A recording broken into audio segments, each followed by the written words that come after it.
name is Alexandra Cusimano and I'm playing Elwoods. I'm Alexa Chalnick and I'm playing Miss Paulette Bonafonte. I'm Bradley Patchett and I play Professor Callahan. My name is Michael Olson and I'll be playing Emmett Forrest.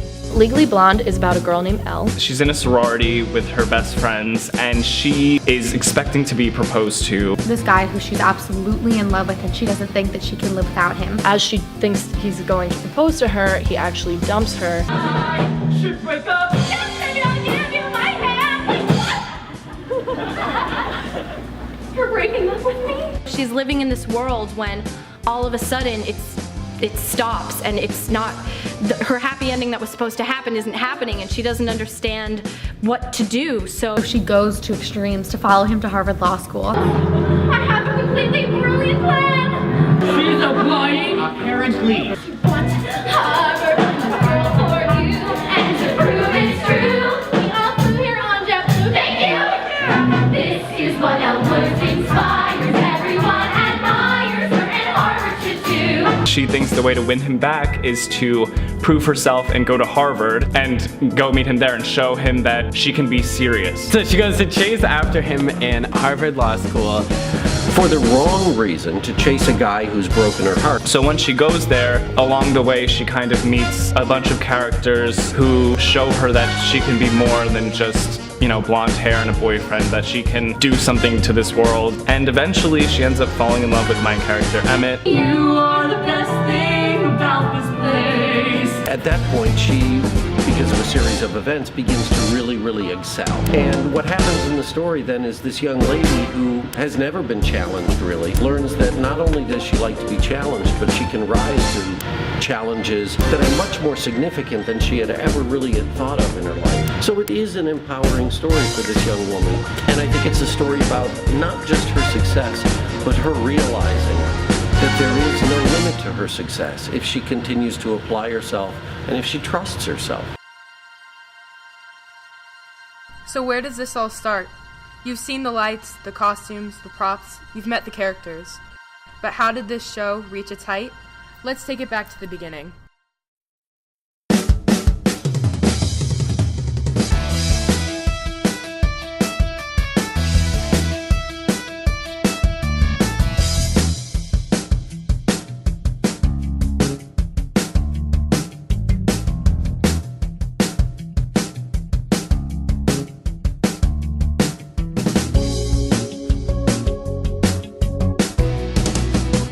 My name is Regina McGowan and I'm the musical director for the musical. Preparing for a show is a lot more work, I think, than most people would realize. We need to prepare the music and the scripts and everything before it even gets to the point of auditions. The minute that finishes, we go into rehearsals, we learn the vocals, and the minute that's done, then we start to try to dance while singing, and the minute the students master that, then we throw in the stage with the set pieces.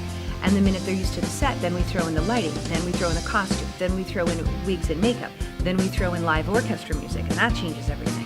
And then we throw in an audience. So there is always something new. You never actually get to relax in this entire process. The minute you master one skill, it's on to the next. And so it's definitely a long process. I'm Steve Kazikoff. I'm the acting teacher here and the drama director at Howell High School. The director is really the caretaker to the script. It's their responsibility to make sure that the script, the story is being told in a way that does it justice. At least 80% of your success of your show depends on casting. And not just in terms of casting the right role, but casting the right chemistry of people and having the right mix of people so that the energies of the project all do go in the same direction. I look for people to be open. I look for qualities of the real person that are also inherent in the role somehow. I like to work in a very layered way. So the first time I meet with the cast, I might have them read the play. The second time I meet with the cast, I'll get up and we'll just do basic blocking things, just basic traffic patterns, so you know you're going to come in here, you're going to go over here. But I don't want to make it very specific because I want you as the actor, or this person as the actor, to bring in their version of it. So you're standing here like this, but if you just do this, you're so much more open to everybody. I'm Amy Acchione Myers, and I am the assistant director. Casting is 80% of your job as a director. So when you're going into auditions, these decisions will affect what you do for the rest of the production. So you have to take them very seriously. And of course, since we're at a learning institution and an educational institution, we want people to learn from auditioning. We want to give them feedback. One of my jobs is to get this Broadway soundtrack recording, listen to it, and then look at the sheet music and make sure that they match, because more often than not, they do not match. Another thing I like to do is to make recordings for the students to practice so they can do their work at home, highlighting specific harmonies or things that they might need to make. I make copies of the script for them so they have their own music that they can write in, because we rent books but we can't write in them at all. We have to be very careful with them, they're expensive. And then you need to do a lot of research to know what is the highest note that each character sings, what is their lowest note, what kind of voice, what quality do they need to have? Do they need to be a belter or a soprano? What range do they have? 1, 2,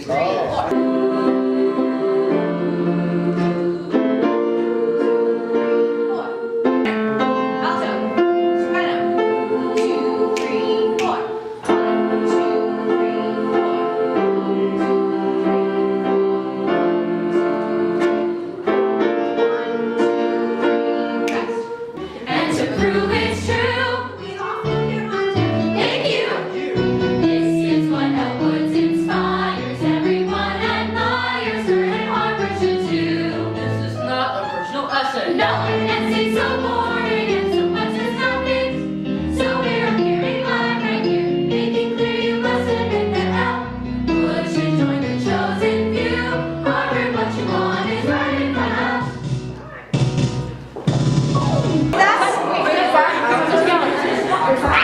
My name's Brianna Collisberry, and I'm the lead stage manager for Legally Blonde the musical. On the actual day of the show, I call the show. So every time there's a light cue or a sound cue or all the things going on backstage, I have to be in charge of making sure that everything goes as planned. I think it's really important to have this separate rehearsals because it's really hard to learn the dances and then learn the music, and it takes a lot of energy to do either one separately. So when you're really learning it and just starting at the basics, I think it's really important to be committed to one thing and then be committed to the other, and it's easy to combine them then.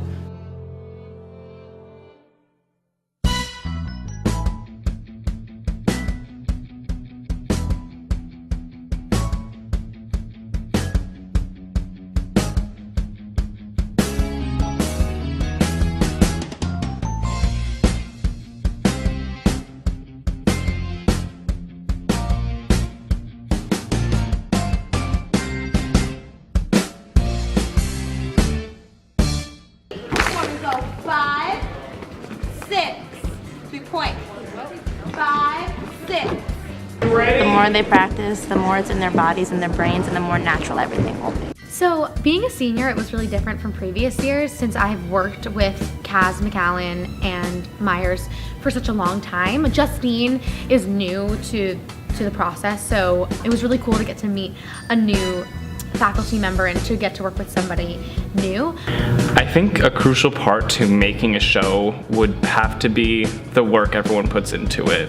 You really can't put together a show without people who want to be there and want to work, and it has to be the directors and the choreographers as well as the kids. It can't be a one-sided thing. So when you have such an amazing program and group of kids as Howell does, I think that's ultimately why we put on such amazing shows, because the kids love to be there and they want to work and they put their work in, and it all comes down to passion and hard work. My name's Mikey Smith. It's been really fun so far. I would say probably the hardest thing so far is using these jump ropes.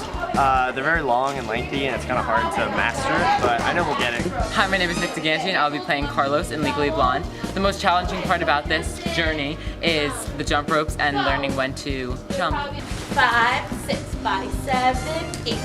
1, 2. Hi, my name is Bella Rosito and I watch the dogs. This is Rupert. He plays Bruiser, Elle's dog. The true star of the show.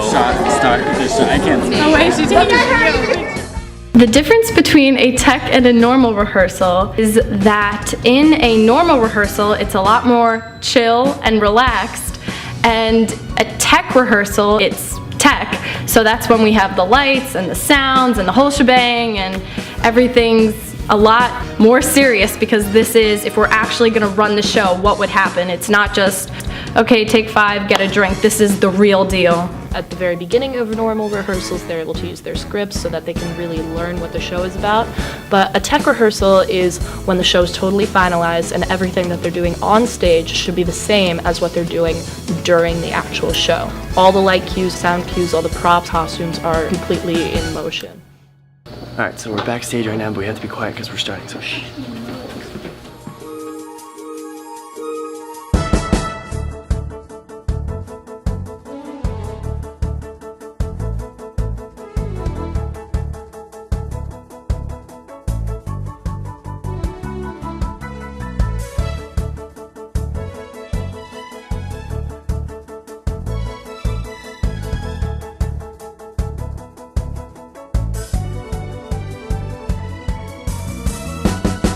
This is Tech Week, the busiest time in the whole show, the most important time in the whole show. This is where we finalize everything and make sure everything's ready for the show on Friday. Hi, my name is Vicky Fleiss and I'm an assistant stage manager. I'm Brenna Trubert and I'm lighting director 1. I'm Margaret Garrity. I'm lighting director 2. You usually sing lowest note in your Mr. Lamaldi, orchestra director. It's the day before the show. Right now it's March 2nd. Our opening night is March 3rd. Things are really crazy right now. The day she calls for a lot of last minute cleanings. We have to fix some things with the pit, but we have so much progress since we started this show. All of the set is painted, all the props are being used, everyone's in full costume and makeup, which is so exciting because it really brings things together. We are super excited because we finally are going to have an audience, and we're really excited to put all the hard work that we've been working on in front of a great big group of people. Live from Howell, New Jersey, I'm Danielle Sherman and it is Opening night! Hey guys, it's opening night. We're here backstage getting ready for the show, and yeah, we can't wait to see how it turns out. Hi, it's opening night.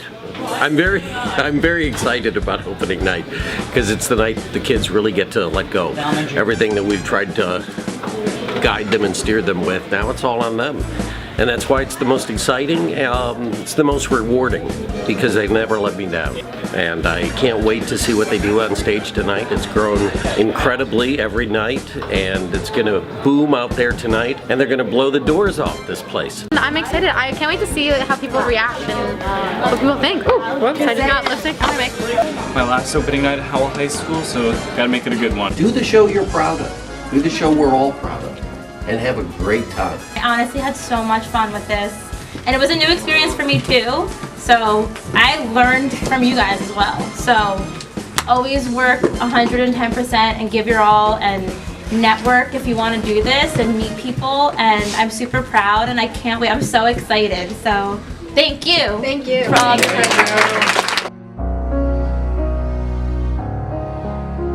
You never truly see how much work goes into these shows. I also believe it's a true job, and I think it's a true project, and it definitely deserves a little more recognition from people outside of the theater community. Most of the high school students in this country have not attended a live performance. That should be adjusted. Live performance is terribly important, and I think it allows more people the opportunity to perform and to be part of these collaborative efforts. Elle Woods is somebody who stands out naturally just because she's different. She proves that being yourself is the most satisfying way to achieve success. Everything that she gains in the show is completely because she worked for it. So what I want people to take away from this show is that if you work hard and you believe in yourself, that's all you need to be happy, and you will find your way, you will find your purpose.